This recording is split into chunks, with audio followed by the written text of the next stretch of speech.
बिस्मिल्लाहिर्रहमानिर्रहीम।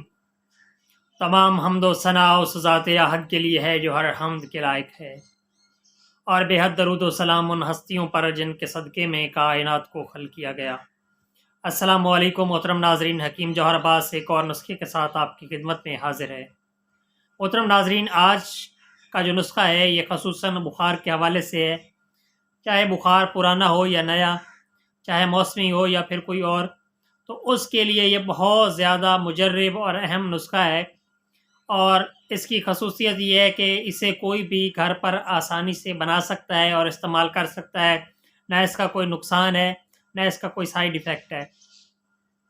ना सिर्फ ये बुखार को ख़त्म करता है, बल्कि ये जिस्म की जो गर्मी होती है उसको भी ये फ़ायदा देता है।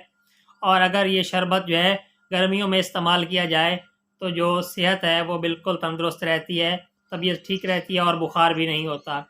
तो इंशाअल्लाह आपको ये नुस्खा जो है बहुत ज़्यादा पसंद आएगा। लेकिन उससे पहले आपसे गुजारिश है कि अगर आप हमारे चैनल पर नए हैं तो हमारे चैनल को सब्सक्राइब कर लें, ताकि आने वाली हर नई वीडियो आप तक सबसे पहले पहुंच सके। तो बताते हैं आज का जो नुस्खा है उसके अज़ा आपको आप बता देते हैं, और बनाने का तरीका जो है वो आपको बता देते हैं। तो आपने जो चीज़ें लेनी है वो आपको मैं बता रहा हूँ। गिलो ताज़ा जो है वो आपने लेनी है 3 तोले, और गुलाब के जो फूल हैं वो आपने लेने हैं 3 तोले। जो गिलो है वो आप पत्ते भी ले सकते हैं और उसकी लकड़ी भी ले सकते हैं। बेहतर है कि आप उसके 3 तोला पत्ते ले लें।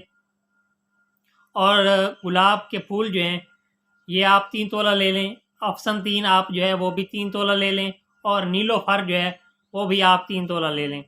ये हम वज़न लेके अब आपने इसको तकरीबन 3 पाव पानी में डाल देना है, और इसे अच्छे तरीके से जोश देना है। अच्छे तरीके से जोश देने के बाद जब ये बिल्कुल उबल जाए तो आपने इसे छान लेना है, पौन लेना है। बेहतर तो यह है कि अगर आप इन चीज़ों को रात को पानी में डाल के रख दें 3 पाव, और सुबह जोश दे के इसे साफ़ कर लें। साफ़ करने के बाद अब इस पानी में आपने 3 पाव जो है वो मिश्री डाल के इसका क्वाम तैयार कर लेना है, इसका शरबत बना लेना है। और वो 2-3 जो हैं चम्मच आप आधे गिलास पानी में डाल के 2-3 टाइम इसे पिलाएं। इंशाअल्लाह बुखार भी ख़त्म हो जाएगा, और इसके अलावा मैदे और जिगर की जो गर्मी है वो भी दूर होगी। और ये बहुत ज़्यादा सेहत अफ़ज़ा शरबत है।